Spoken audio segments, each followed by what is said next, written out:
যুদ্ধবিরতির আড়ালে ওয়াশিংটন কি তবে বড় কোনো ষড়যন্ত্রের ছক কষছে? 10 দিনের মাথায় মার্কিন হামলার কড়া জবাব দিতে প্রস্তুত তেহরান।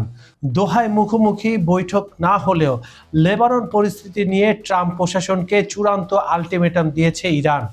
শর্ত না মানলে বন্ধ হবে পরবর্তী ধাপের আলোচনা। আর কতদূর এগোবে এই মনস্তান্ত্রিক যুদ্ধ জানতে এখনই সাবস্ক্রাইব করুন।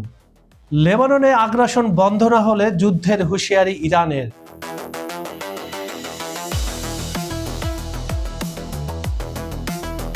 লেবাননে আগ্রাসন বন্ধ সহ সমঝোতা স্মারকের সব শর্ত বাস্তবায়িত না হলে ইরান আবারও যুদ্ধে ফিরতে প্রস্তুত বলে হুঁশিয়ারি দিয়েছেন দেশটির আলোচক দলের প্রধান ও পার্লামেন্টের স্পিকার বাগের গালিবাফ।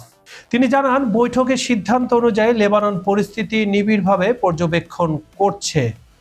শর্ত ভঙ্গ হলে আলোচনার পরবর্তী ধাপে না যাওয়ার ব্যাপারেও স্পষ্ট বার্তা দিয়েছে তারা। সমঝোতা স্মারক সই হওয়ার পরও ইরান ও যুক্তরাষ্ট্রের মধ্যে পাল্টাপাল্টি হামলায় উত্তেজনা ছড়িয়ে পড়েছিল। সংঘাত সাময়িকভাবে থামলেও চূড়ান্ত চুক্তির ভবিষ্যৎ নিয়ে এখনো অনিশ্চয়তা কিন্তু কাটেনি।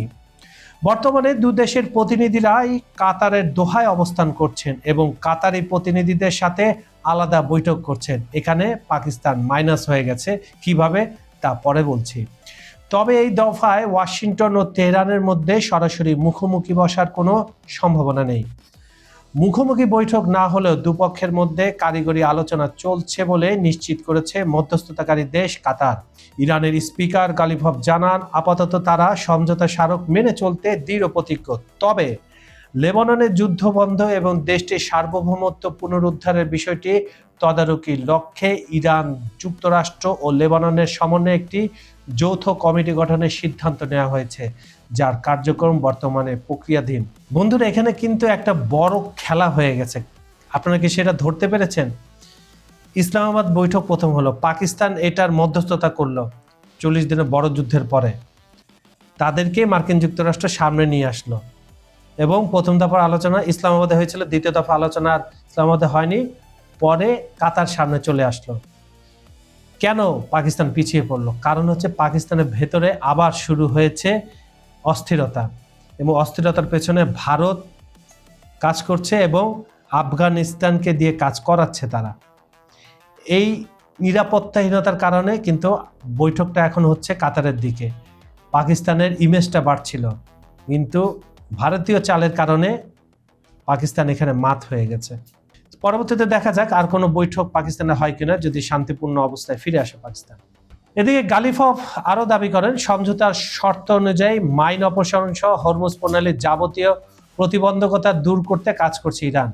চুক্তি বাস্তবায়নের অংশ হিসাবে আগামী 60 দিনে গুরুত্বপূর্ণ জলপথটি দিয়ে যাতায়াতকারী কোনো জাহাজ থেকে কোনো প্রকার ফি আদায় করবে না তেহরান। তবে লেবানন সহ প্রথম 5টি শর্তের বাস্তবায়ন নিশ্চিত না হওয়া পর্যন্ত চুক্তির পরবর্তী ধাপে তারা অগ্রসর হবে না। মার্কিন ইরান যুদ্ধ সংঘাতের নতুন ছক।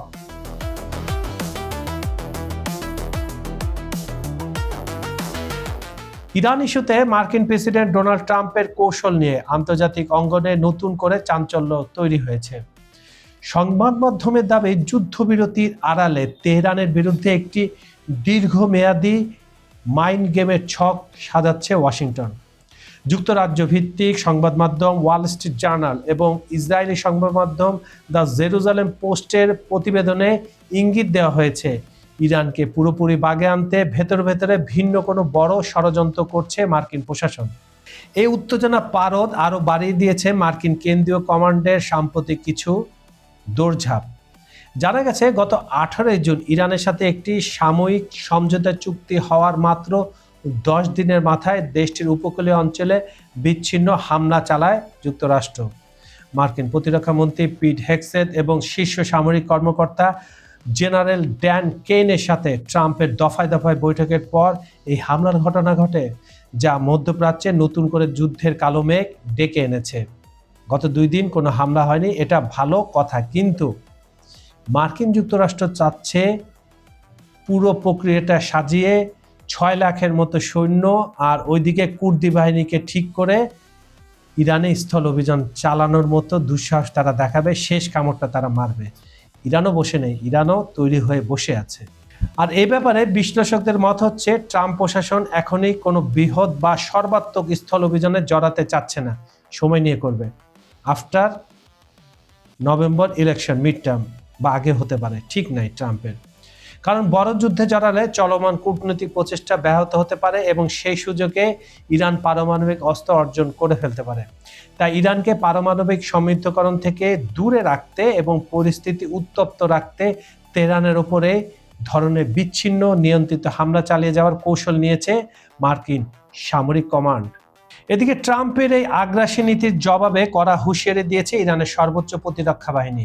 তেহরানের সামরিক বাহিনীর শীর্ষ কর্মকর্তা ব্রিগেডিয়ার জেনারেল মোহাম্মদ ইউসেফি খোসকাল জানিয়েছেন, তাদের শক্তিশালী ক্ষেপণাস্ত্রগুলো ইতিমধ্যে ইসরায়েলের বিখ্যাত আয়রন ডোম প্রতিরক্ষা ব্যবস্থা ভেদ করতে সক্ষম হয়েছে।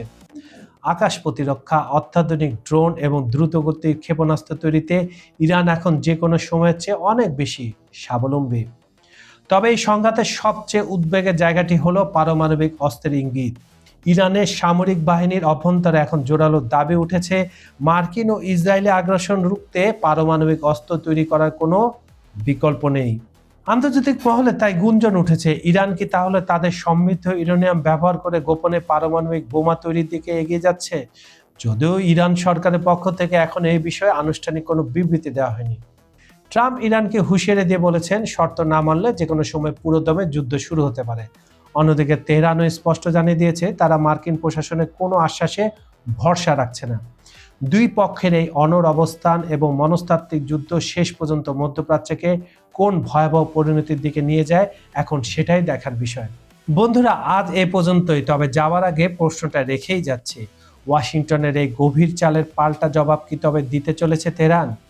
মধ্যপ্রাচ্যের বুকে কি সত্যি নেমে আসছে এক পরমাণু যুদ্ধ, নাকি ড্রোন আর মিসাইলের এই মনস্তান্ত্রিক খেলায় শেষ হাসি হাসবে অন্য কেউ?